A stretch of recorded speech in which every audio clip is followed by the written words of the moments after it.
Use video training number 1, and this is video 4 of 6, titled Boundary Mastery Basics in the Nutshell.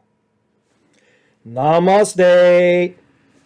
My name is Master Coach Yu, and my spiritual journey of awakening began in 1977, such a long time ago, when I was 25 years old. That's when I began deep diving into the my wounded in a child's incarnational curriculum.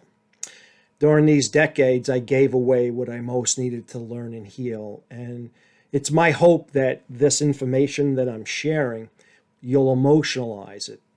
You know, it's core lessons that took decades to work out, clinically test and measure. So you can help yourself first, of course, and then your clients create the self-mastery life skills needed to feel safe, sane, and secure in the world. So again, the title of this video is Boundary Mastery Basics in a Nutshell. Boundary mastery is one of the most important skills needed to live a self-empowered life, because if you've never learned how to maturely protect your boundaries, you'll use childlike ego defenses. And immature ego defenses will challenge even the most committed relationship. The fastest way to develop healthy boundaries is to learn how to communicate your feelings in an emotionally mature way. So what are these things? Well, healthy boundaries are limits that promote integrity. Healthy boundaries require a conscious awareness of the distinction between you and the people whom you share your life with, as opposed to being enmeshed with them, over-connected with them. There are two types of boundaries. Physical, right, such as your skin and the invisible 3-foot zone around where your body is. And of course, emotional, or what we call psycho-spiritual boundaries. Boundaries protect you and make you feel safe. Metaphorically speaking, when you get a scratch, that scratch what? It breaches the barrier of your skin, so you become vulnerable to infection. And when your emotional boundaries are breached, you also become vulnerable to harm. When someone trespasses your boundaries by thoughtless or intrusive actions, these actions are called boundary violations. And there are two types of boundary violations: violations of intrusion and violations of emotional distance. Let's start with violations of intrusion. They happen when a person is either verbally, sexually, or physically abused. A good example of a verbal violation of intrusion is if you met a stranger while you were shopping or something, and somebody you never met before comes right up to you and says, "What's your favorite sexual position?" Then we have violations of emotional distance, which occur when emotional intimacy is less than what is appropriate for that relationship. Emotional distance is harmful, especially with children. So think of children and when you were a child. A child has the right to expect closeness and emotional intimacy from their caretakers. So when it's excessively removed or cut off, it hurts the child and it becomes emotionally harmful. For example, when you were a child, if your parents only talked to you to give you orders or to reprimand you, this would be a violation of emotional distance.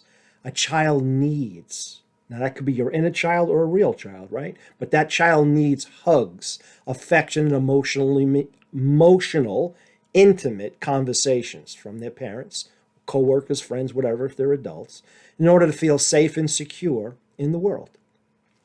Violations of emotional distance are difficult. Difficult. See, that's the key word here. When I'm working with clients, they don't realize how difficult it is to validate these kinds of wounds. And it's for one reason only. It was what wasn't done to you. What wasn't done to you. Kind of hard to get a label on that. See, if you were abused, let's say you were slapped a lot, you might be angry about it, but it's there. But what wasn't done to you is much more invisible. So here's a short list of a few boundary mastery truisms, just a short list. Weak boundaries equal a weak self-image. Healthy, strong boundaries supports the development of a healthy self-image. A person who does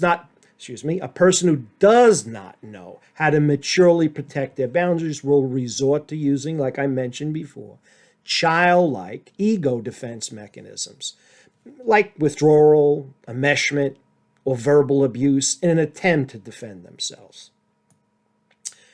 Boundary masteries can be tricky, though, because we wear so many different kinds of identities with people, right, that we're close with. So you have it's not exactly the same with your friends, with your siblings, with your children, with your teachers, employers, coworkers, and so on and so forth. And so there's a level of skill set to protect your boundaries to the right degree, to the right person, the right manner, in the right way.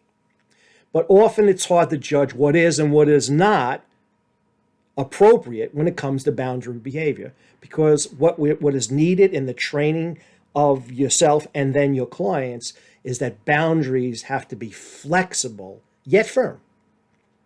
Remember, boundary mastery is like karate. Karate. The more you consciously protect your boundaries as an emotionally mature adult, the better you'll get at it. Practice, practice, practice. How do you get the Carnegie Hall? Practice, practice, practice.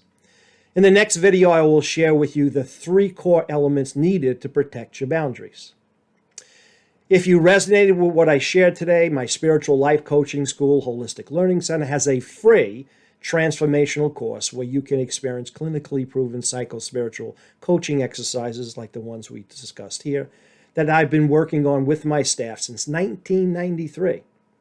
Or you can call 888-HLC-0878 or just visit the website at www.holisticlearningcenter.com. Namaste.